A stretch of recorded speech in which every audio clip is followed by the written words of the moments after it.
Prime Minister, Honorable Chief Justice, distinguished members of Parliament, including honorable ministers and members of Cabinet, distinguished members of the Senate, members of the Judiciary, members of the Diplomatic Corps, Chairman of Campus Council, Dr. Paul Altman, Pro Vice Chancellor, Professor Andrew Downs, Office of Planning, UWI, members of the Executive of the UWI Alumni Association, fellow UWI colleagues, including UWI seniors, fellow UWI alumni, students, especially our large contingent from the Ellerslie Secondary School, so pleased to see you tonight, and UWI friends all. Good night and a very warm welcome to our 6th Distinguished Alumni Lecture. My name is Sonia Johnson. I'm the university's Business Development Officer, and I have the pleasure of guiding you through tonight's program. As I mentioned, this is the 6th year in which what is now the Office of Student, Corporate, and Alumni Relations, formerly known as the Office of Alumni Relations, the Barbados chapter of the UWI Alumni Association, and the UWI Students Today, Alumni Tomorrow Vice Chancellors Ambassadors Corps are hosting this lecture. It was originally conceived as an opportunity for the university to honor the exceptional contributions of alumni in a chosen career or professional field, and to provide an opportunity each year for such outstanding alumni to share their knowledge and expertise with the university community and the general public. I wish to extend apologies on behalf of our campus principal, Professor Sir Hilary Beckles, Pro Vice Chancellor Professor Sir Hilary Beckles, who unfortunately is overseas on university business at this time. He does send his warmest regards and has asked our charming Deputy Principal, Professor Eudine Barreto, to deputize for him tonight. I wish to recognize the 5 distinguished alumni who have presented the lecture in the past. In 2006, distinguished trade unionist Senator Sir Roy Trotman of the class of 1968 presented on the concept of decent work and its implications for the modern workplace. In 2007, we had former Miss Universe 1998, and HIV/AIDS activist Miss Wendy Fitzwilliam of the class of 1996 present on battling the HIV taboo in the Caribbean. In 2009, we had distinguished cardiologist Dr. Raymond Massey of the class of 1978 present a very interesting, if not very scary, topic of the changing demographics in heart diseases in Barbados, a cardiologist's impression. In 2010, Senator the Honorable Professor Velma Newton of the class of 1984 presented on the future of legal education in the Caribbean. And in 2011, the Honorable Chief Justice of Barbados, Honorable Justice Marston Gibson of the class of 1975, presented on crime and justice in the 21st century, in 21st century Barbados, new challenges, new responses. Tonight, it is our distinct pleasure and a wonderful honor for us to be able to welcome the Honorable Prime Minister as our speaker tonight to present on the topic, the global economic crisis, an opportunity for collaboration and cohesion between CARICOM member states. We're delighted, I say, because we've invited the Prime Minister, I think, the year before, and this year again, and we fortunately moved early to do so, and we were happy several months ago when he was able to, his schedule allowed him to accept our invitation. So we are delighted to have the Prime Minister present this lecture tonight.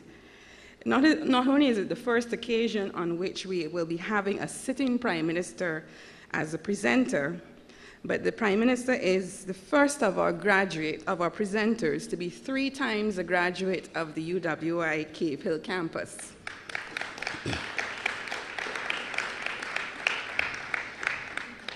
Holding 2 undergraduate degrees and 1 postgraduate degree from this institution.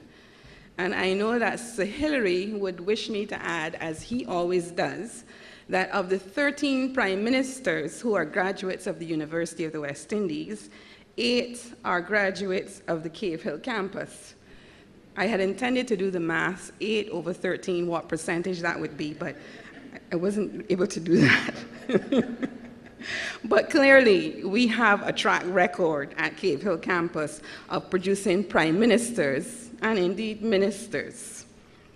So welcome, Prime Minister. It's truly an honor to have you with us tonight.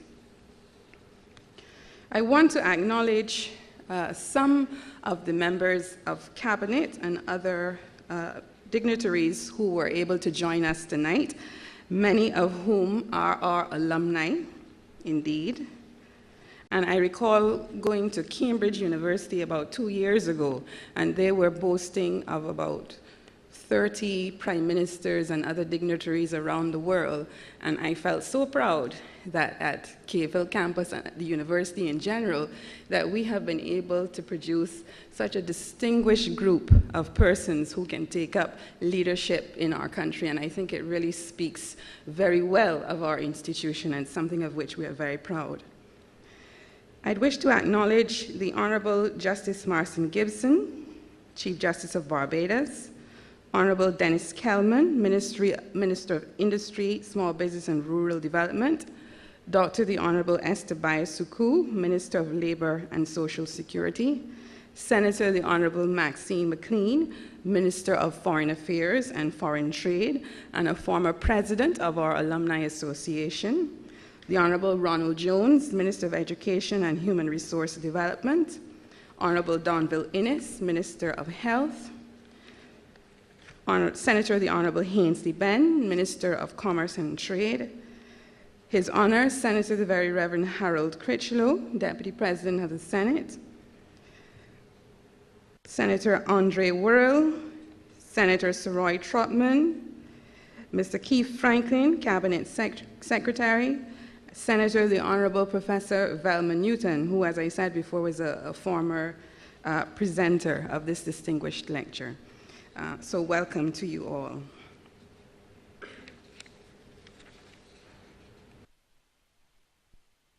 So we're going to get our program started, and I would like to introduce our Deputy Principal, Professor Eudine Barreto, who is going to formally extend welcome remarks to you on behalf of the campus community.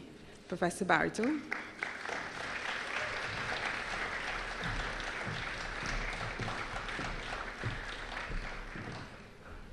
Madam Chair, Ms. Sonia Johnson, the Honorable Freundel Stuart, Prime Minister of Barbados, and our distinguished guest lecturer, the Honorable Mr. Justice Marson Gibson, the Honorable Ronald Jones, Minister of Education and Human Resource Development, our own minister at the Cave Hill campus, the Honorable Donville Innes, the Honorable Dennis Kelman, the Honorable Dr. David Eswick, the Honorable Dr. Esther Bayo-Suku, Honorable Michael Carrington, Speaker of the House, Honorable Maxine McLean, Senator, Senator Harry Husbands, other distinguished members of the Senate and distinguished members of the Judiciary, Chair of the Cave Hill Campus Council, Dr. Paul Altman, Pro-Vice Chancellor, Professor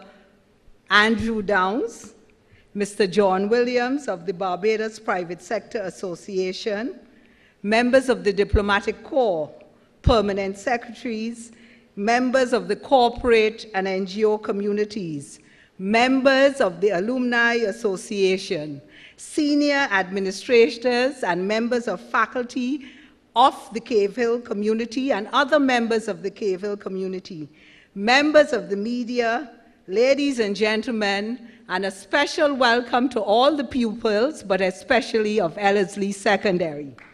Good evening.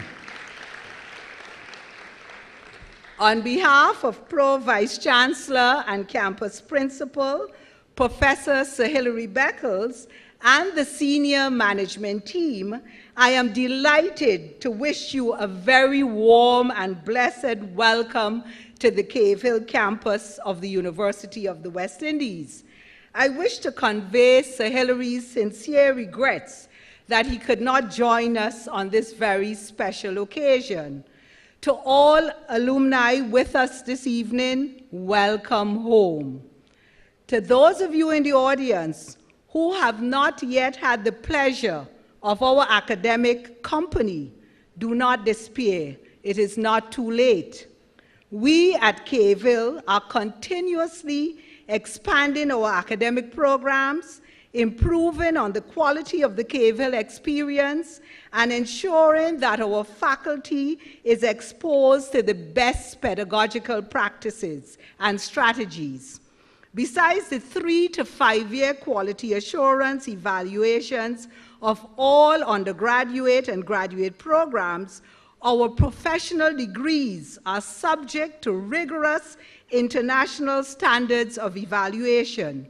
We are very pleased that earlier this year, our 5-year MBBS medical degree program, along with the other faculties of medical sciences at UWI, at the St. Augustine and the Mona campuses, all 3 collectively once again received professional accreditation from the Caribbean Accreditation Authority for Education in Medicine and Other Health Professions, known as CAMP HP.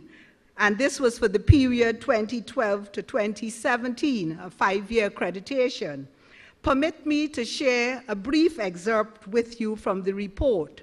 In the report, the CAMP HP commended the UWI on its draft strategic plan. It was draft at the time, it is fully adopted now, and its approach to a multi-campus, multi-territory university, noting that there is great potential for innovation and diversity among the campuses while achieving common assessments and outcomes.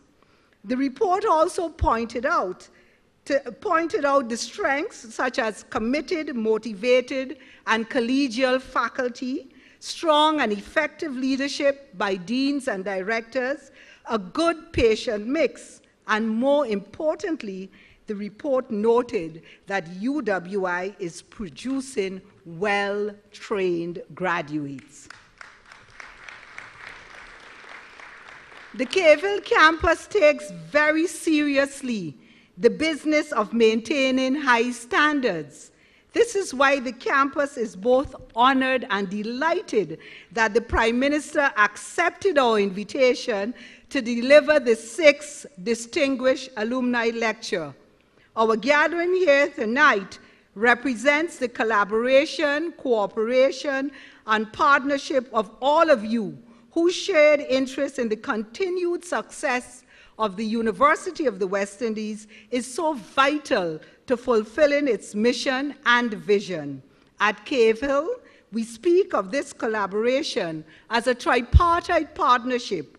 I refer to our principal partners, the regional governments, including our host government, led by our Prime Minister, our local, regional, and international benefactors, some of which are represented here tonight, and in many cases, represented by our talented alumni.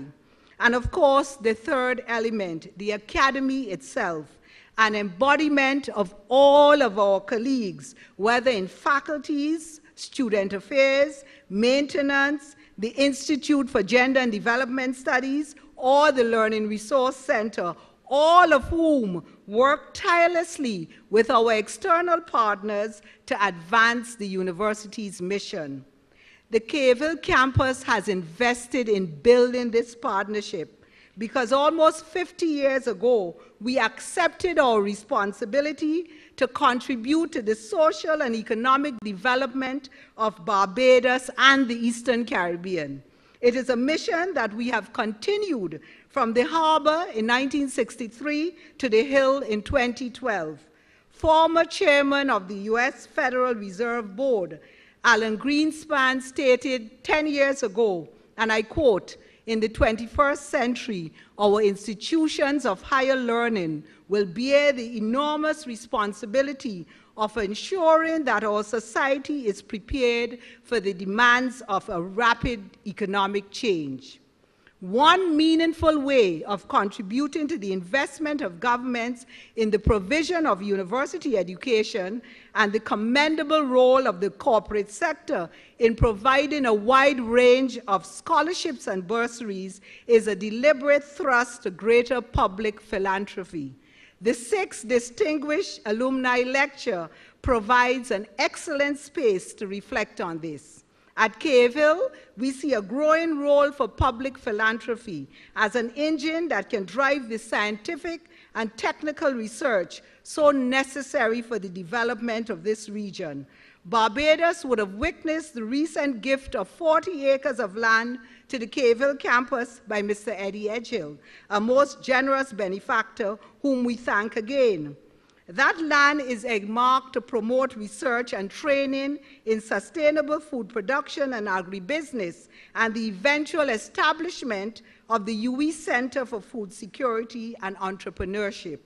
Again, our region does not have a history of, although our region does not have a history of philanthropy, we are committed to developing creative ways of encouraging and building a culture of philanthropy in higher education, just as we are committed to continuing to educate our multiple constituencies and publics about the economic, cultural, and social benefits accruing to societies with strong and reputable universities. Ladies and gentlemen, that is a conversation for another time and another venue.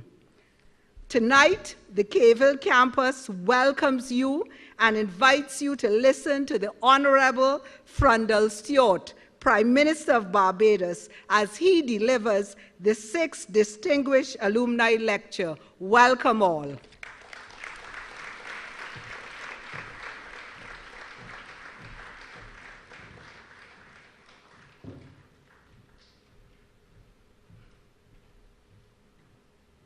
Thank you very much, Professor Barito. And I really want to thank you for plugging philanthropy tonight, since as Business Development Officer, I am the one that the principal asks, how much money have you raised from alumni this year, Sonia? But as you said, that's a conversation for another time and another place. Some of those persons who I missed, Professor Barito covered in her salutation. However, I do want to also welcome Honorable Kenneth Best, Deputy Speaker of the House of Assembly. Dr. Justin Robinson, lecturer in management studies and alumnus of the class of 1990, was recently appointed Dean of the Faculty of Social Sciences. And I think we can congratulate Dr. Robinson on that. He is no stranger in the public arena in the Eastern Caribbean, and from my perspective, he is one of those academics that straddles what we in the academy call town and gown. That is the non-academic arena and the academic world. And he does so with an ease and a forthrightness that I find extremely refreshing and very commendable. I would also wish to say that he is a very proud alumnus of the Cave Hill campus, and one of the few that I have seen wearing not only a UE shirt, but a UE tie to academic board last week, and making some statements that had me thumping very loudly in support of initiatives that would progress alumni relations at the Cave Hill campus. So congratulations on your appointment, Dr. Robinson, and I invite you to the podium to formally introduce the Prime Minister.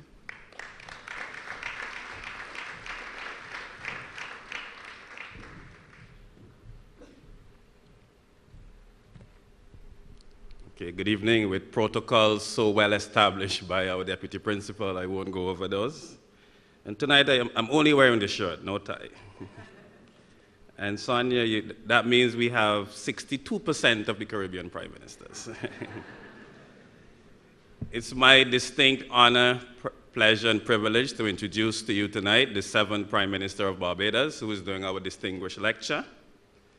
The Honorable Freundel Jerome Stuart was born on April 27, 1951, and raised in the rural parish of St. Philip, a stone's throw away from the now familiar Six Roads landmark. This quiet, unassuming intellectual credits his late mother, Euleen Stuart, with instilling the core values that have guided and sustained him since childhood. As they would say in Barbados, Mr. Stuart has been to school long and often. He was educated initially at the St. Mark's Boys and St. Martin's Junior Schools in St. Philip, before entering the Christchurch Boys Foundation School, now the Christchurch Foundation School, or we can say the school that has produced most of the current leaders in Barbados right now, the Prime Minister, CJ, and a number of others. At that school, he came under the influence of his mentor, the then headmaster, Lee Harford Skeet, who taught him Latin and law, as well as teachers such as Gilpin Jones in Spanish, and Colin Coochie Reed, who taught him Latin. I'm sure he was not referred to by you as Coochie then. Indeed, such was the impact that Mr. Skeet had on Mr. Stuart that he resolved at an early age to pursue a legal career. In fact, his law chambers were named Hartford Chambers after Lee Hartford Skeet. On graduating from the foundation school, Freundel Stuart then went on to the Princess Margaret Secondary School as a teacher, where he taught Spanish and history.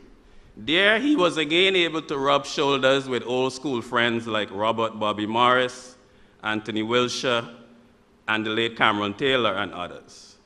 He then began quite a long and distinguished association with the UWI Cave campus, where he studied for and obtained a BA honors degree in political science and history in 1975. He enjoyed that experience so much that he then came back in the Faculty of Law and began study, which led to the LLB honors in 1980.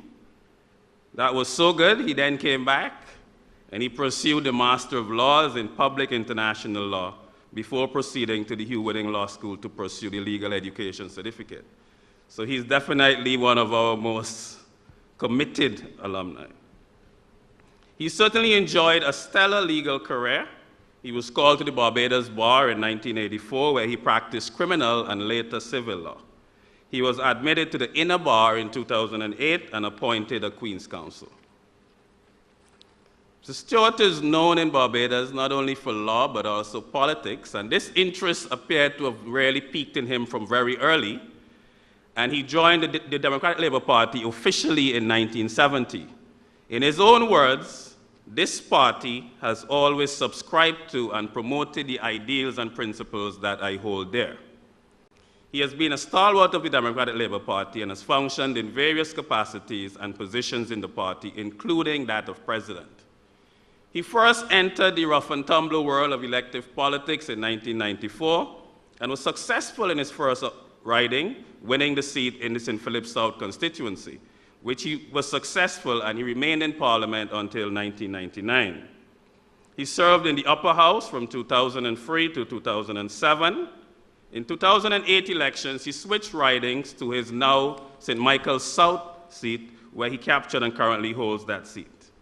Since 2008, he has been Attorney General and Minister of Home Affairs and Deputy Prime Minister. He acted as Prime Minister from May 2010, when his predecessor, David Thompson, became ill. After Mr. Thompson's untimely death on October 23, 2010, Mr. Stuart assumed the position of Barbados' seventh Prime Minister.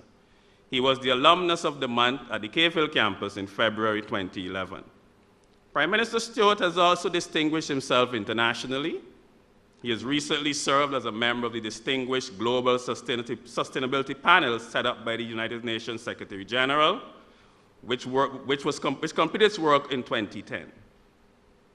A man of many parts, he lists poetry, classical literature, and history as areas that consume much of the spare time he manages to find. Ladies and gentlemen, please join me in welcoming to the podium the seventh Prime Minister of Barbados and our distinguished alumnus, the Honorable Freundel Jerome Stuart.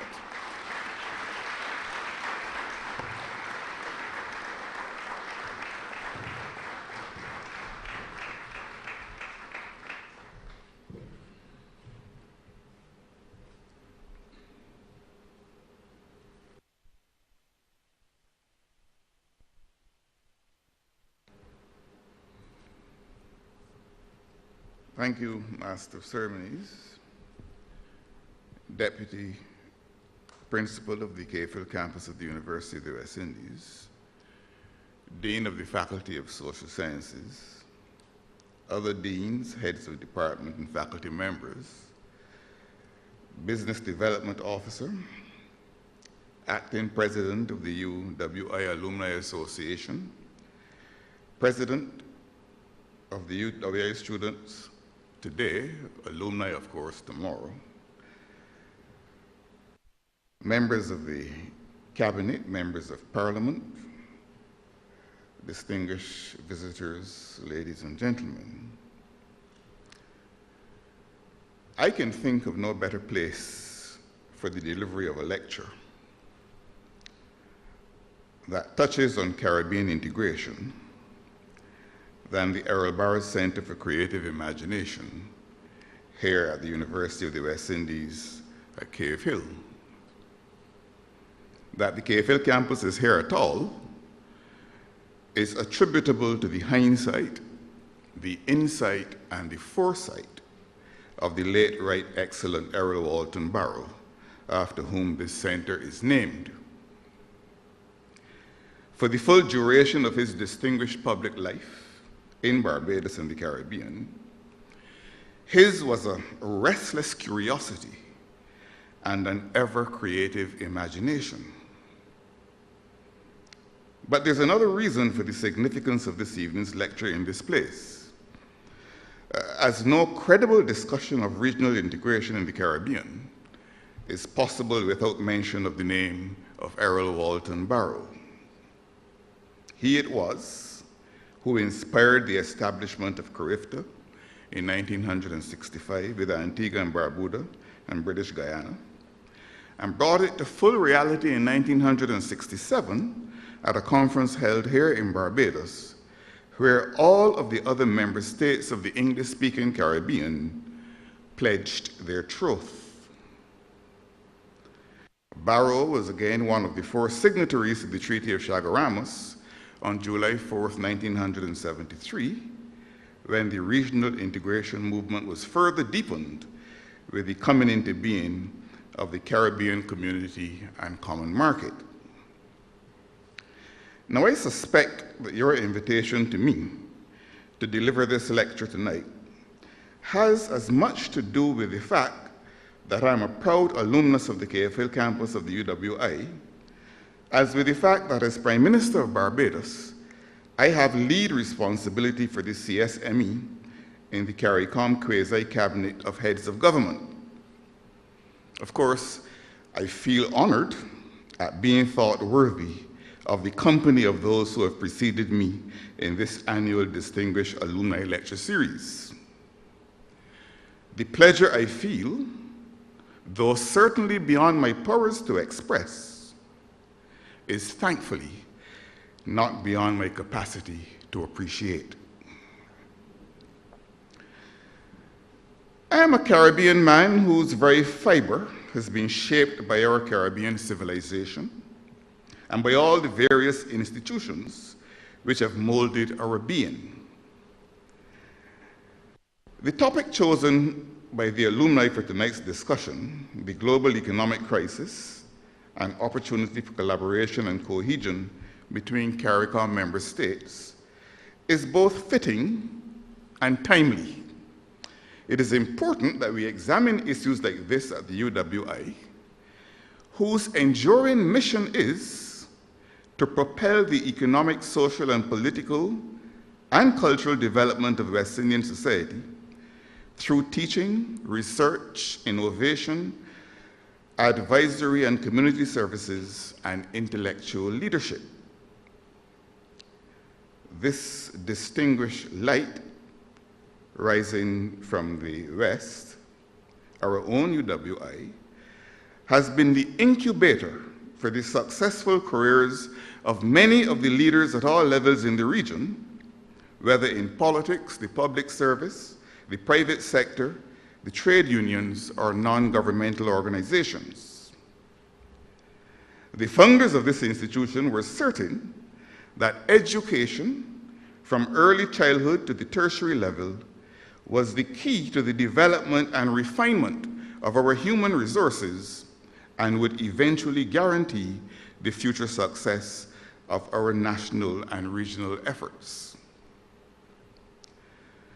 The focus of tonight's discourse is an assessment of the impact of the current global crisis on the capacity of our Caribbean countries to continue to work together and to strengthen the bonds which have kept our Caribbean civilization intact, the many challenges it has faced throughout our history notwithstanding. That the world today is experiencing its most serious financial and economic crisis in well nigh 100 years, none will now want to dispute. Many and varied have been the narratives on the causes and nature of this crisis. Permit me, if you will, to share the following facts upon which there seems to be no scope for disagreement. The crisis was triggered from the financial sector in a series of interconnected events beginning in late 2006 with the failure of commercial firms specializing in the writing of mortgage contracts for subprime borrowers in the financial markets in the United States of America.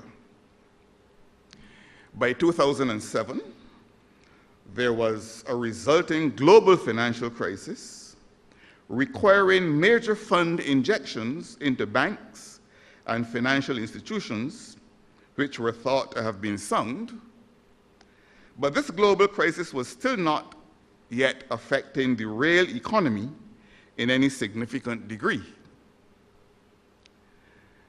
The collapse of the global economy came in September 2008 with the US government's failure to rescue Lehman Brothers. The closure of Lehman Brothers triggered an instant and dramatic fall in stock markets, threatening to wipe out the net worth of major financial institutions and bankrupting many individuals. In addition, it completely destroyed business confidence and depressed consumer spending, setting off the recession from which we are yet to recover. It is therefore the deep and wide economic recession which has had a direct and adverse impact on Barbados and the Caribbean, rather than the financial crisis in and of itself. What have been the consequences, or some of them, in the Caribbean? The example of Barbados provides a useful illustration. One of the immediate consequences with lasting and pervasive impact was the severe depression of the tourism markets and the intensification of efforts in industrial countries to boost government revenue in those countries. These efforts included policy changes that had an adverse effect on the international business and financial services sectors of Barbados and other Caribbean countries. The impact on the Barbados economy has been severe because the crisis is global. Tourists come to Barbados from a variety of source markets rather than from a single market. So ordinarily, if the US market softens, strength in the UK or Canadian market might compensate. However, in the current environment, three of Barbados's major source markets for tourists, the United Kingdom, the United States of America, and our Caribbean neighbors, went into a downturn from which they are yet to recover, followed thereafter, of course, by Canada, another major source market. The downturn has been accompanied by a global loss of confidence, which the economic policies of industrial nations have done nothing to alleviate, and as a result, investment flows to Barbados and the rest of the Caribbean have declined from their peak values of the year 2007. Tourism, international business and financial services, and foreign private capital inflows are the main sources of foreign exchange earnings and the principal drivers of economic growth in Barbados. The continued softness of demand for these and other Caribbean exports in all of the industrial countries to whom we export has so far dampened the region's growth performance. Now, I would have been happy to be able to report here tonight that at last, light was becoming visible at the end of this rather long tunnel. But alas, I can't. For just 2 days ago, the chief economist at the International Monetary Fund, Olivier Blanchard, delivered himself of the dismal forecast that the world economy will take at least 10 years to emerge from the crisis that began in the year 2008. The question that remains to be asked, therefore, is, does the present situation offer opportunities for collaboration and cohesion between CARICOM member states? This period of crisis from 2008 to the present has so far been a complex and a protracted one. So integrated are global economies that the effects of the financial crisis of 2007 are still reverberating through the economic downturn confronting states in the European Union and the United States of America, even touching Canada, which had appeared to have escaped its initial impact. In 2008, we were assaulted by increasing energy and food costs as prices rose at an unprecedented rate and their volatility has persisted for some time. Exports to our key markets and investments from those countries were all constrained, and our foreign reserves were, as a result, challenged. CARICOM states are now hard-pressed to identify resources to stimulate national recovery and increase foreign exchange earnings. A crisis of the duration and complexity of the current one has the potential to call into question the very philosophy that underpins the integration movement. In any crisis, there's a natural tendency to protect individual interests rather than to reach out to collaborate with others. This has certainly happened in the past in our region. Indeed, I'm aware that in recent times, voices have been raised in this region which have given the impression that the regional integration movement is now on its deathbed with a death rattle in its throat. I should like to make it clear that that school of thought can lay no claim to my personal endorsement. Evidence to the contrary is much too abundant to justify any other stance from me. Unfortunately, the Jeremiahs of the region delight in focusing on what the regional project has not yet achieved rather than on celebrating what it has already achieved. Historically, the region has not had to wait for the onset of crisis of any kind to put mechanisms for collaboration in place because of the conviction of our people that, as Michael Manley once said, we are summoned by the logic of history to be bold and to work together. It has been a long, hard slog over the years, but we've been able to adjust to crises when they've presented themselves. The Nassau Understanding of 1984, in the context of structural adjustment and closer integration for accelerated development in the Caribbean community, bears eloquent testimony of this. It is time to remind the people of the Caribbean our diaspora across the world, and all others, that the Caribbean community has long established itself as a beacon of cooperation among small states. From healthcare to education to climate change, to championing the green and blue economies, to our spectacular participation in world sports, to security arrangements, we have proven to the world that we can collaborate at the regional, national, and institutional levels to achieve our development objectives. Examples of our capacity to collaborate and serve each citizen of the community in the sectors of education and health include our own University of the West Indies, the Caribbean Examinations Council, the Caribbean Epidemiology Center, the Caribbean Environmental Health Institute, and the Caribbean Health Research Council. The cohesion among the people of the Caribbean, by which I mean our tendency to stick together, has always made collaboration at critical times practicable. Whether at the levels of civil society or the private sector, our people are sharing and building a stronger, greater community.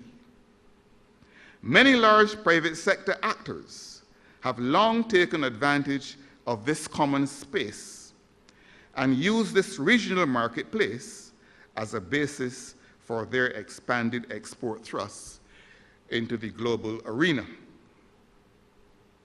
The challenge of driving the economic development of the region has been taken up by companies such as Grace Kennedy, Goddard Enterprises Limited, Facey, Neil and Massey, Anson McCall Limited, Sagicor, Williams Enterprises, the Sol Group, Guardsman, Amalgamated, the Banks Holding Group,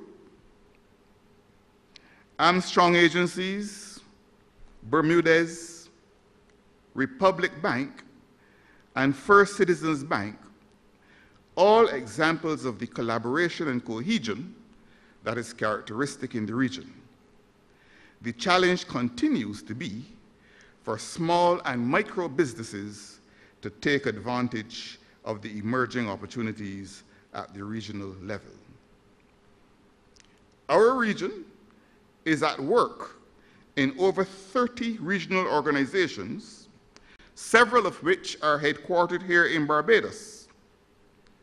I speak, of course, of the Caribbean Development Bank, the Caribbean Agricultural Research and Development Institute, Caribbean Disaster Emergency Management Agency, the CARICOM Single Market and Economy Unit, the CARICOM Development Fund, and CARICOM Regional Organization for Standards and Quality, all dedicated to serving the interests of our community, and of course, staffed by technical and professional employees from across the region. It is important that you know that Barbados contributes approximately $15 million annually in support of the several regional organizations in CARICOM. Against the background of evidence so rich, so varied, and so compelling, it is clear that a grievous error has befallen many of the publicists in the region when they evaluate the progress of the integration movement purely in terms of buying and selling, investing and saving, producing and consuming. This error is not new, and in fact, engaged the attention of the Right Honorable Errol Walton Barrow, as he then was, when he addressed the Heads of Government Conference in Georgetown in 1986. Hear him. I quote, "For many of our people, the regional integration movement has come to mean matters which relate exclusively to trade. Who will buy my shirts and under what conditions? Which market will open up for my pepper sauce, my guava jelly? Who will buy my white sand and who will buy my gray sand? These are realistic questions, but we have made them the exclusive justification for our being together. And this has been a grave shortcoming. Whether we recognize it or not, we have a cultural history, a common experience of feeling which goes deeper and is much older than CARICOM and the negotiations about trade, unquote. I cannot improve on the clarity with which Errol Barrow framed that issue in 1986. The fact has to be faced that whether we have a regional integration movement or not, people will buy, people will sell. People will produce, people will consume. People will save, people will spend. Indeed, they were doing those things long before we had a regional integration movement and would continue to do them even if we didn't have one. The regional integration movement is about much more, important though, of course, trade is. When in 1986, I beg your pardon, while in 1986, Errol Barrow had cause to be concerned about the lopsided preoccupation with matters of trade to the exclusion of other equally important aspects of the regional project. Over the last few years, I have had cause to be equally concerned about the limited perceptions of the Caribbean single market and economy as it relates to the regional integration movement. A decision was taken by regional leaders who met at Granance in 1989 to establish a Caribbean single market and economy as a means of further deepening the regional integration movement. It was never intended to replace the regional integration movement, but to deepen it. It was intended to be a means, but not an end in itself. And it continues to be one of the most effective means of developing, protecting, and promoting the regional economic space in an increasingly complex global economic environment. Within the context of its being another mechanism for bringing our people closer together, Barbados' commitment to the realization of a fully functioning CSME within the regional integration movement is both irrevocable and profound.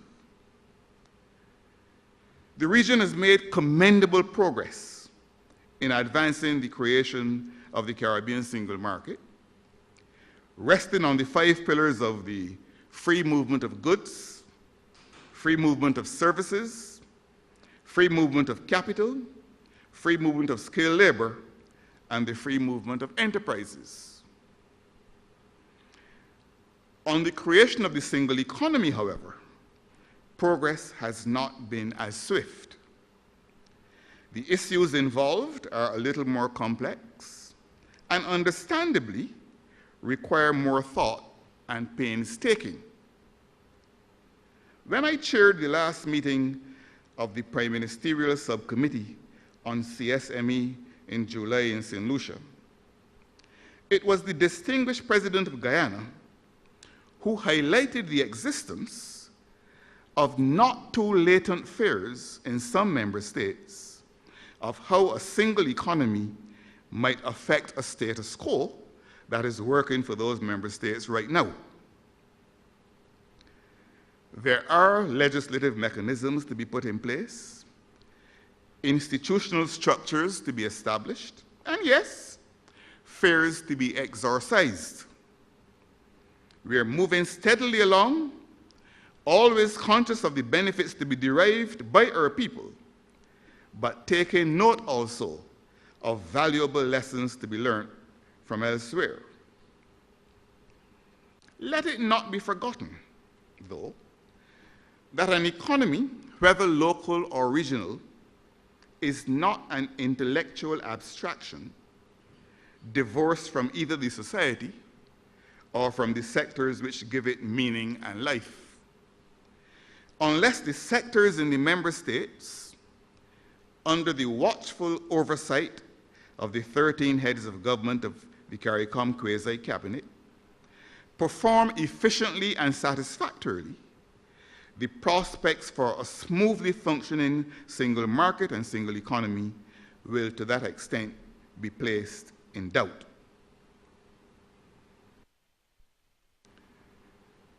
History has bequeathed to the small island developing states of the Caribbean a number of vulnerabilities which the passage of time has not up to now been able to remove. In no areas have this region's vulnerabilities been more evident than those of energy, food security, and tourism. Energy prices during this crisis have been both unstable and destabilizing. In a country like Barbados, where imports of petroleum products account for 6% of the gross domestic product, about the same amount being spent on education, the need to forge collaborative links with sister CARICOM countries in order to combat this challenge is self-evident. Mutually beneficial and collaborative relationships in the area of fossil fuels, natural gas, already exist or are being forged against the backdrop of the current crisis. This region is rich in renewable energy resources which guarantee a sound foundation for sustainable use of solar and wind-related energy technologies. In all of this, the goal must continue to be the sustainable development of the region, with a sensible balance being struck between social, economic, and environmental imperatives. Similarly, world commodity prices have seemingly spun out of control, and the high food import bills in CARICOM countries have caused the full effect of those commodity prices to be felt.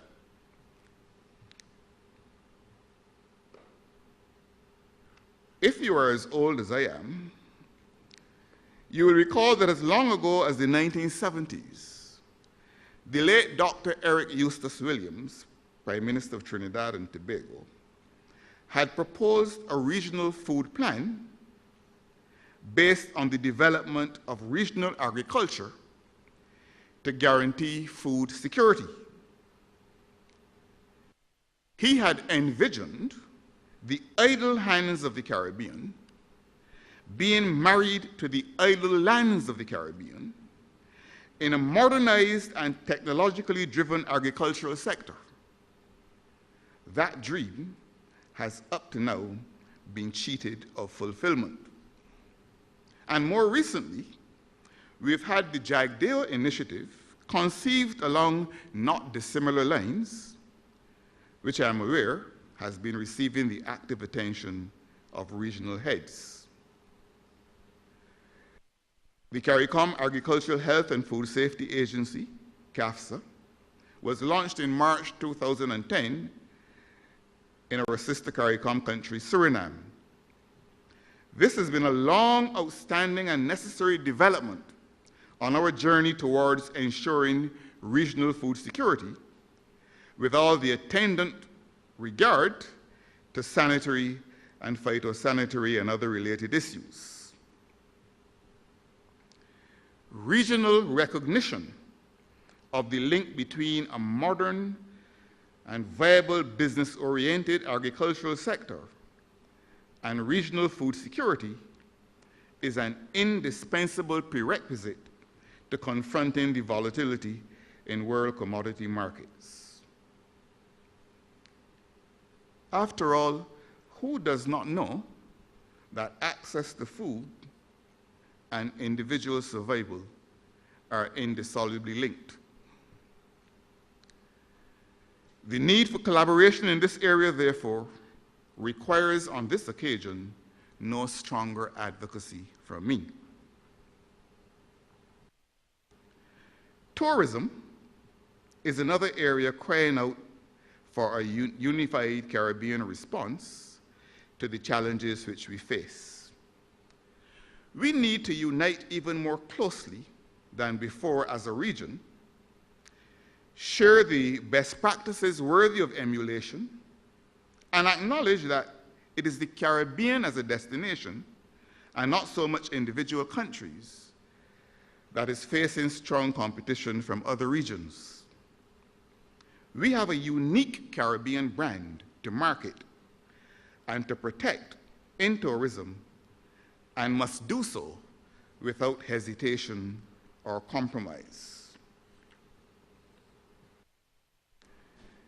In the area of finance, regional insurance companies are dominant in that business, and the largest indigenous banks are looking to expand beyond their home bases in order to grow and to become more competitive. Caribbean central banks have a project to strengthen the regional framework of financial stability, to underpin the growth of the regional financial sector, and to ensure that sound regulation remains a foundation for the expansion of our international financial services. Scope continues to exist for combined efforts on the part of the private sector in the Caribbean, with appropriate facilitation provided by government, to penetrate new markets such as Latin America and China for exports of our goods and services. Increased coordination also of foreign policy is yet another area in which there exist opportunities for both collaboration and cohesion. We should use all means, including the new technologies, to promote the Caribbean in the world. CARICOM countries should also revisit the long-touted idea of sharing diplomatic facilities in key locations to cut down on costs in these challenging times and to enhance our ability to articulate our joint interests in such locations. Interestingly enough, Canada and the United Kingdom have recently made it public news that they will be entering into an agreement to share diplomatic and consular facilities in some locations.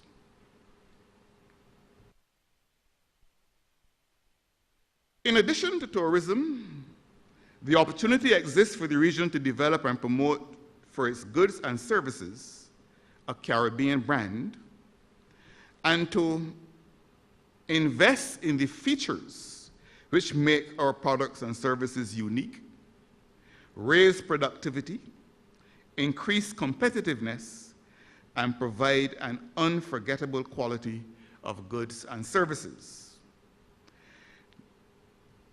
Also, to create a culture of a superior quality of products and services so that the Caribbean becomes a byword for quality and efficiency, as well as being famed for our climate, natural beauty, heritage, physical infrastructure, education, and the friendliness of our people. The increase in Caribbean rum sales is one example of an area in which the Caribbean has been able to achieve distinction with a unique product in the international market. The region was able to make effective use of financing made available from the European community to upgrade production facilities and expand marketing of our exports. The growth of rum exports is a testament of productive Caribbean cooperation through the West Indies Rum and Spirits Association, through which much of the EU funding was channeled. The global spread of Caribbean culture, especially music, is another triumph of Caribbean regional genius. In this case, due almost entirely to private enterprise. Governments and the private sector need to work together to better understand how the music industry works, to identify the specific actions that will lead to the greatest yield of foreign exchange for the region. The same can be said, of course, for the development of cultural industries in general. We in this region have confounded and baffled the world's perceptions of the Caribbean through our Arthur Lewis, our Derek Walcott, our V.S. Naipaul, our George Lamin, our Kamau Brathwaite, our Garfield Sobers, our Brian Lara, our Usain Bolt more recently, our Kirani James, our Keshawn Walcott, Shelly-Ann Fraser-Price, Slinger Francisco, otherwise known as the Mighty Sparrow, Bob Marley, Rihanna Fenty, and so many others. And of course, our West Indies cricket team, especially when it is winning. Progress in our region is second only to that in the European Union in terms of regional integration. We are able to boast of a comprehensive range and depth of regional cooperation initiatives. While formal European regional integration is now in its 61st year, however, Caribbean regional integration is now in only its 45th year. The present crisis has spared no regional grouping, least of all that of the European Union, as is obvious to all of us. My own cursory analysis has shown that we have done well in the area of collaboration, but that perhaps we could do a little more on our cohesion. Now, in the last few years, regrettably, in the public domain, the criterion which the success of the integration movement has invariably been required to meet is that of freedom of movement of persons. This issue is not new either, and benefited also from the wisdom of Errol Barrow, who said in 1986, and I quote,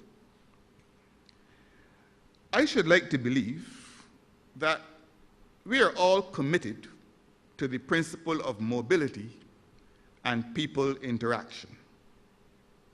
To the principle, I repeat, and that we have an obligation to think and go on thinking out ways how such a principle might be applied without imposing on any territory a greater strain than its resources are able to support," unquote. Now, it might be of interest to you that throughout its history, Barbados has always welcomed visitors from our Caribbean community.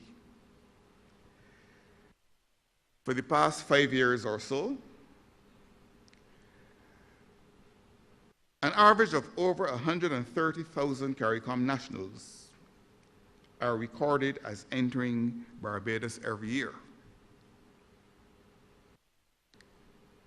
In some years, more than 180,000 persons arrived here from CARICOM countries.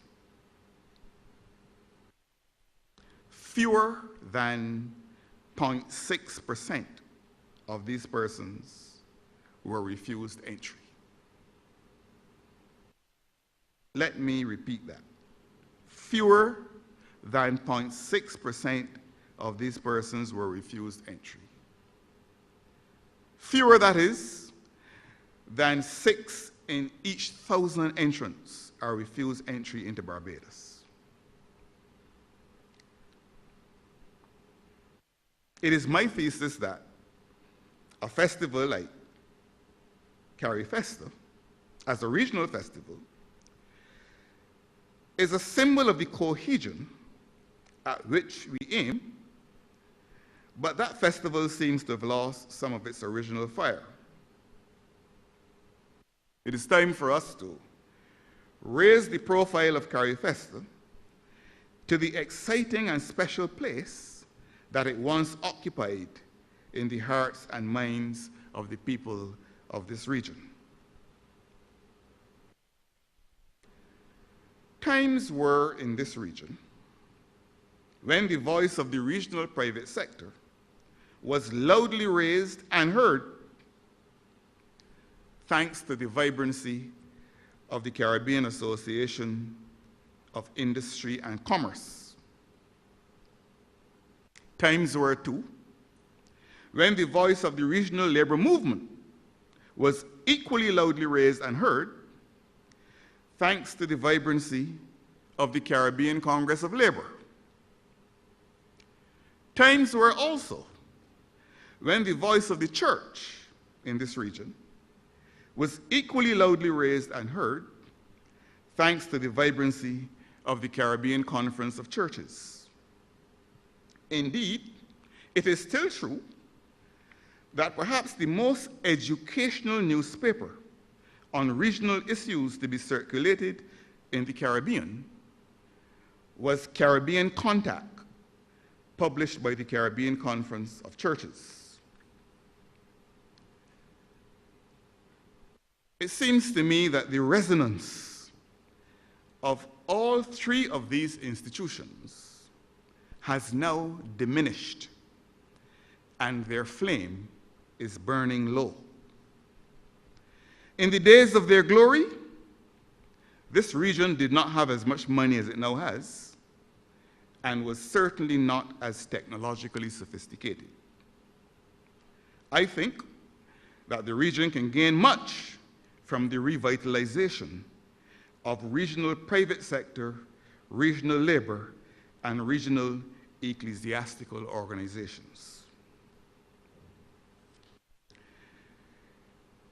CARICOM countries occupy approximately 432,510 square kilometers of the Earth's surface, with a population of about 15.9 million, including, of course, the 10 million coming out of Haiti.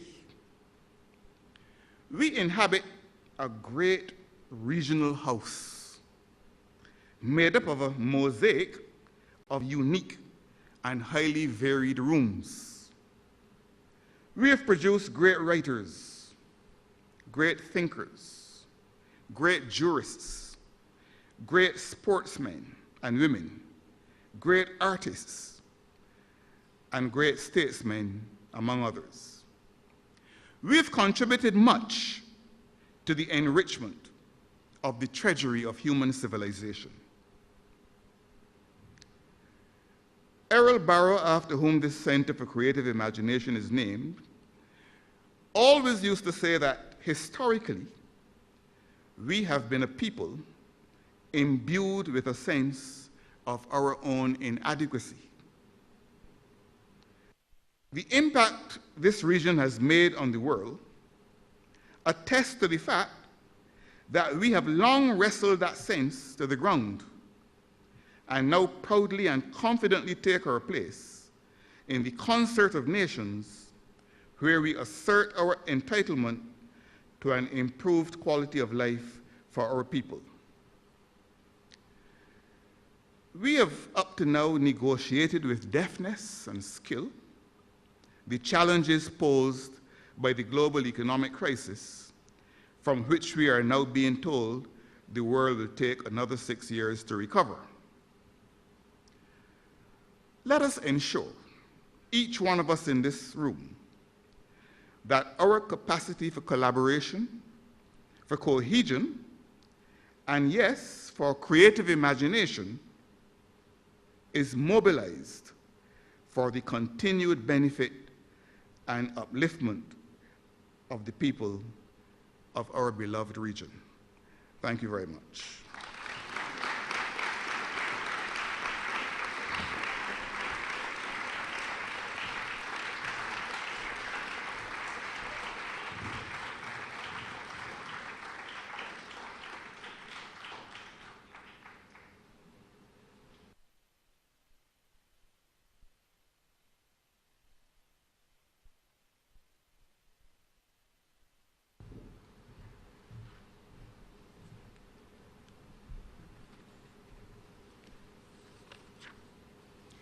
Thank you, Prime Minister, for that very stimulating and thought-provoking presentation.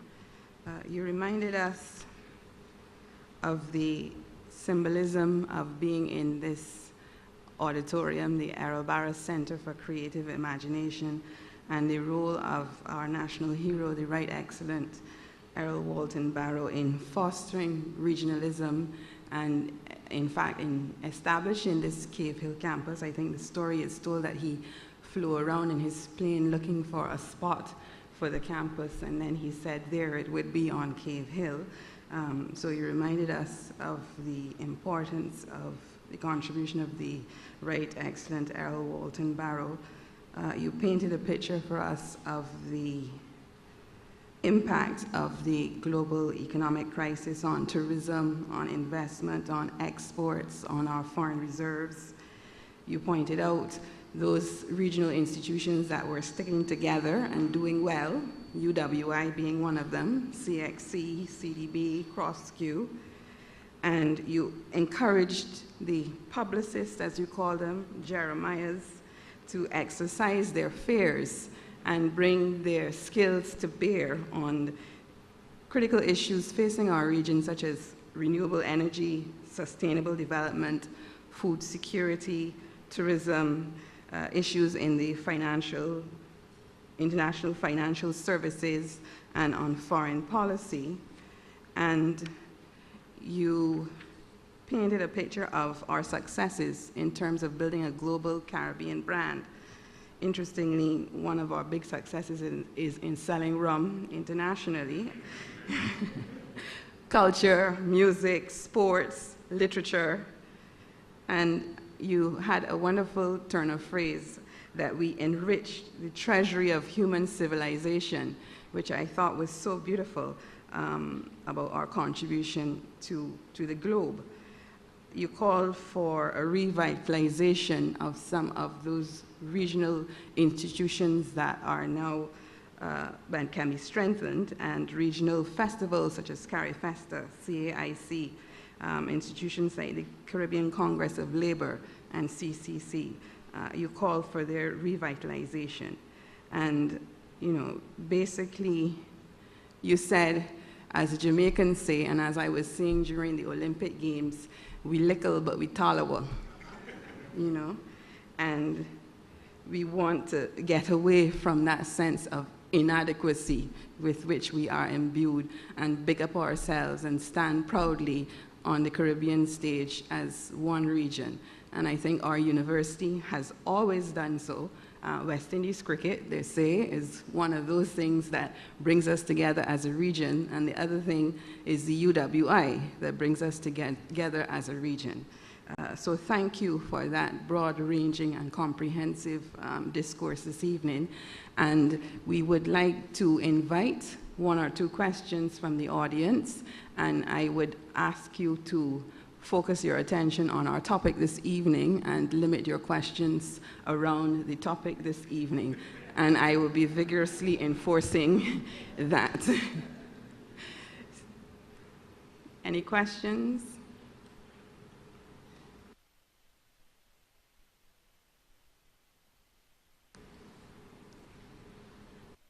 No questions, Prime Minister.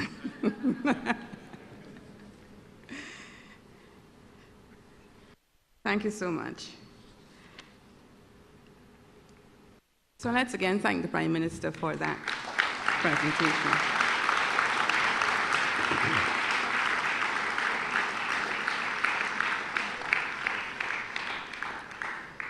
Before I welcome the acting president of the Alumni Association Barbados chapter to the stage to deliver the vote of thanks, I would be remiss if I did not express my own personal thanks to somebody who was responsible for organizing this whole event this evening, who is also a little but Talawa, and that is Mrs. Roseanne Maxwell,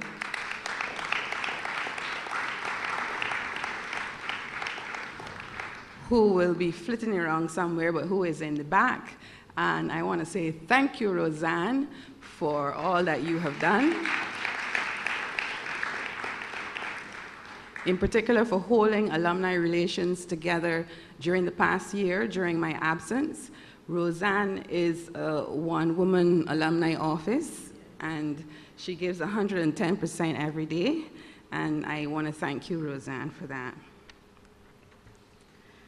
So I'll invite our acting president of the Alumni Association Barbados chapter, Mr. Philip Chandler, to give the vote of thanks.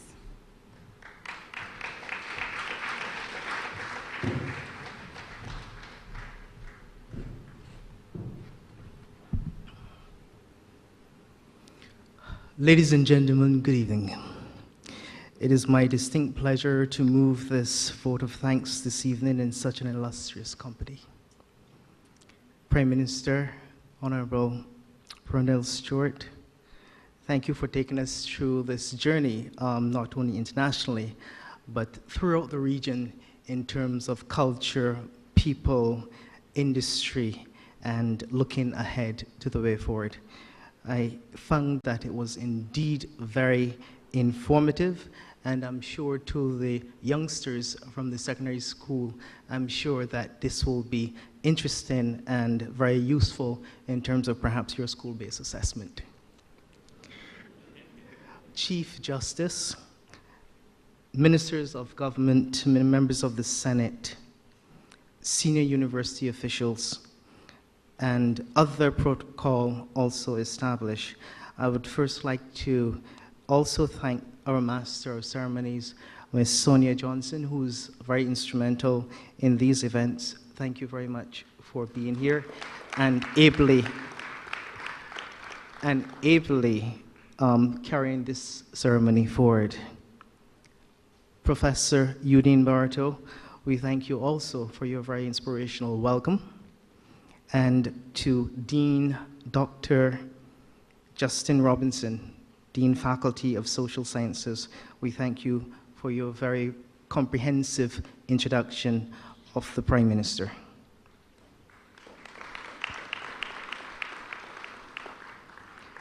An event such as this would not be possible without the accommodation of this theater, the Earl Barrows Center for Imagination, and I want to thank the staff for putting this event so professionally together and accommodating all of us here this evening.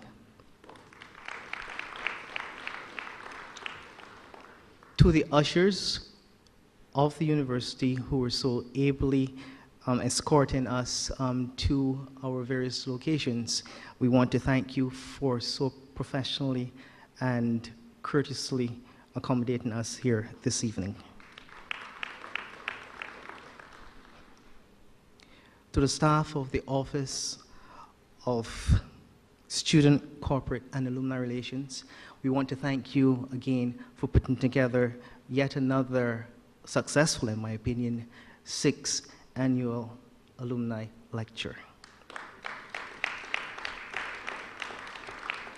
At this point, it would also be remiss of me not to thank our previous presenters in terms of the lecture series.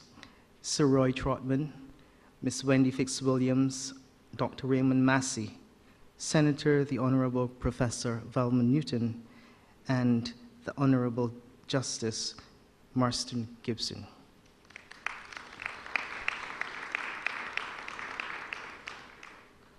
Do I leave the best for last? I say so, yes. I would like to thank all of you, specially invited guests and special persons who took time out of your very busy schedule to be here with us this evening. Thank you for making this event the success that it was, and we look forward to welcoming you to yet another lecture, the 7th lecture series, coming next year. Do travel safely to your homes. God bless you all. Thank you.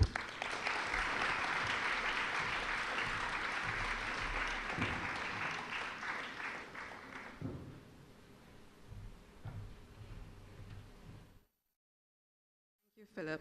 We have just a couple of little things to do before I let you travel safely to your homes. A couple of things I want to mention. That our 50th anniversary celebrations will begin next year in 2013, and we want our alumni of this Cave Hill campus to feature very prominently in those celebrations. At the back of your program, you will see an invitation to you to participate in something called our alumni testimonials, where we want to capture our alumni in writing, a written summary you can submit, a video, you can do a homemade video, audio. We're going to be having it on YouTube, podcasts. We want to hear from our alumni how Cave Hill has positively impacted your life over these 50 years. And we expect that we can have 365 stories to be broadcasting out there every day of 2013. And if you would like to participate in that project, please see me afterwards, or Roseanne Maxwell, or you have the contact information there on the back of the program. In addition, we want our alumni to feature very prominently in each and every event on the calendar.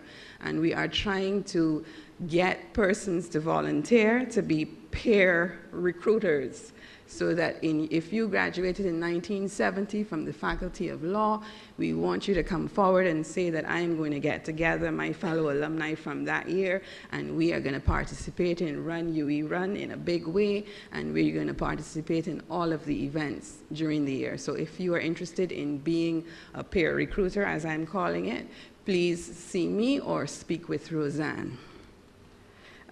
I want to thank Philip and also to acknowledge the efforts of the past and current members of the Executive Committee of the Alumni Association Barbados chapter. I want to thank them for their service and their efforts.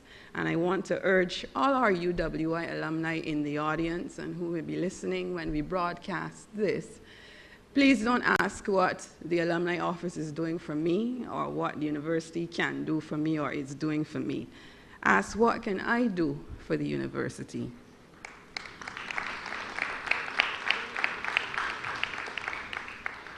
If you have not yet joined the Alumni Association, please join. If you have not yet offered yourself a service on the executive of the Alumni Association, please do so. If you do not have the UE Visa card from First Caribbean, please sign up for one. Every time someone signs up for the card, every time somebody uses the card, the university gets a financial benefit. And we have raised in that silent way $250,000. If you are not yet a member of the Alumni Circle Club, which is a giving club, which Senator McLean helped us to start a couple of years ago, please speak to me about how you can make a contribution of at least $1,000 to the university. At least $1,000 at the minimum level, entry level bronze. Of course, we can accommodate higher contributions. You will get a tax benefit. We have contributed scholarships to students, and we are gathering those funds for various projects on the campus. And so far, we have also collected over $200,000 giving from our alumni in that fund. So if you're not yet a member, you would want to be a member of that. We need our alumni to get involved, and we need you to support your alma mater. So this is a plea to do so. We have a table outside at the back. Please talk to any member of the Alumni Association or to me if you want to volunteer and to get involved. So I had to get that plug in.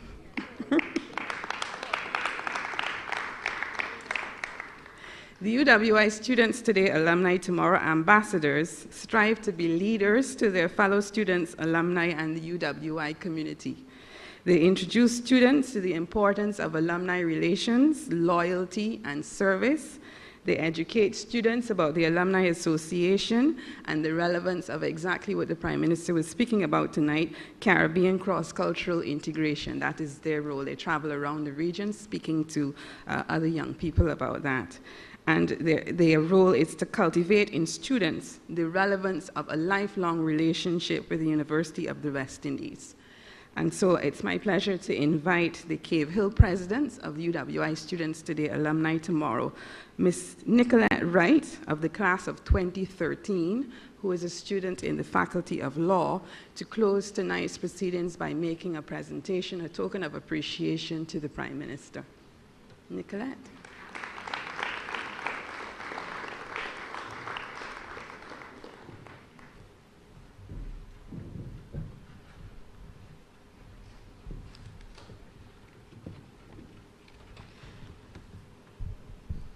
All protocols established. Good evening, ladies and gentlemen. I have been given the enviable task this evening to convey sincere thanks and appreciation to the distinguished Prime Minister of Barbados, the Honorable Freundel Stuart, QC. Sir, I do so this evening to the representation of this token of our appreciation on behalf of the Alumni Association, Barbados Chapter, and the University of the West Indies Students Today, Alumni Tomorrow, Vice Chancellor Ambassador Corps. It was indeed a pleasure and honor this evening to be a part of such an insightful lecture that has challenged our perspectives as Caribbean people on the cohesion that needs to take place. And so again, we say thanks to you, sir.